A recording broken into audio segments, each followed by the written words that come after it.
Hey everyone, today's video is on the surgical management of Merkel cell carcinoma.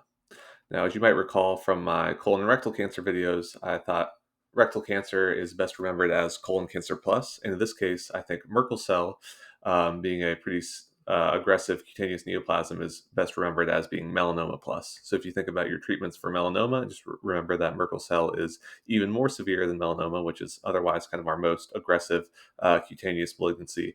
You'll have a good start. And again, I want to emphasize that this talk, I've really scored the NCCN guidelines, and the problem is this is a very rare disease, and the more rare the disease, this means the less clinical data that we have, means the less kind of streamlined clinical guidelines. So once you get beyond the most basic presentation of Merkel cell, you're pretty rapidly into um, clinical trials, multidisciplinary tumor boards, and even some off-label treatments. And so we're really just going to be focusing on the basic points that a general surgeon might be expected to know for things like the ABSITE or the boards. Because if you have these basics explained to you, then you shouldn't get tripped up by those questions that are appropriate at that level. So again, thinking about where this comes from, this is important with all cancers. These come from neuroendocrine cells within the skin.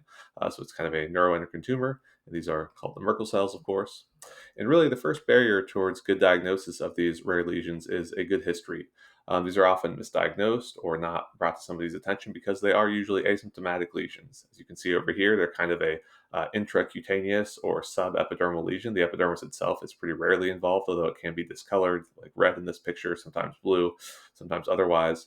It's kind of the subcutaneous lesion that rapidly expands and is asymptomatic. It's also higher risk for patients that are on immunosuppression, that are older, and it often, despite again not having that epidermal involvement, is often on UV exposed skin. When we're thinking about our workup, again, recall with melanoma that really the only thing that mattered was your history and physical exam and then the biopsy of that lesion. And this is pretty much the same. So there's no labs that are typically recommended. Imaging is kind of interesting. NCCN does not formally recommend any imaging. However, it says that you can consider imaging if clinically indicated. And if you do get imaging, then you would get like a full body PET CT scan. So it's kind of interesting that they recommend either nothing or an evaluation of the entire body. And then other. So other, I would again recall that the biopsy is crucial, right? You're basically making all your treatment decisions based on this biopsy.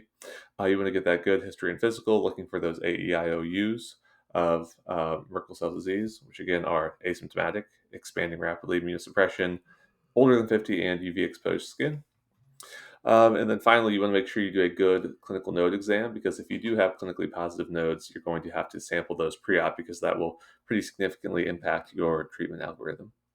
Another interesting point that the NCCN guidelines make in terms of your workup is that if you're suspicious for Merkel cell, you're going to want to minimize immunosuppression as much as possible if your patient is on it, as that can be associated with better outcomes. Staging, we really typically spend a lot of time going through staging, but in this case, we're not going to. They do have a basic TNM stage for Merkel cell. However, beyond the very basics of is it N0 versus N1 or M0 versus M1, the nuances of T staging don't really matter much for surgical management, so I do not think it's worth memorizing. And in fact, for our talk, we're going to assume that our disease is N0 and M0 because once you get beyond that, the treatment gets complex quite quickly and definitely needs specialist involvement. And as such, I do not think is really testable material. So let's just assume that we have some sort of T-stage disease that is N0 and M0. What is the treatment? And the basic treatment for every patient is wide local excision and sentinel lymph node biopsy. And that is a pretty wide margin when we think about our wide local excision. So 1 to 2 centimeters. Most people would lean towards the larger margin. Of course, this has to be balanced with the morbidity of your resection. And then recall in melanoma that if it was thin enough, we talked a lot about the Breslow depth, that you would not get a sentinel lymph node biopsy. However, for Merkel cell, remember this is melanoma plus. All of our patients get a sentinel lymph node biopsy. And again, that fairly broad, wide local excision. What about post-op or adjuvant therapy? And this is, if you're thinking adjuvant therapy for Merkel cell, you should be thinking mostly about radiation. So does your primary tumor have close margins? Then you think about potentially getting radiation to that site. If you have a positive sentinel lymph node, you can get a complete lymph node dissection of that area, or you could even get therapeutic radiation to that lymph node bed.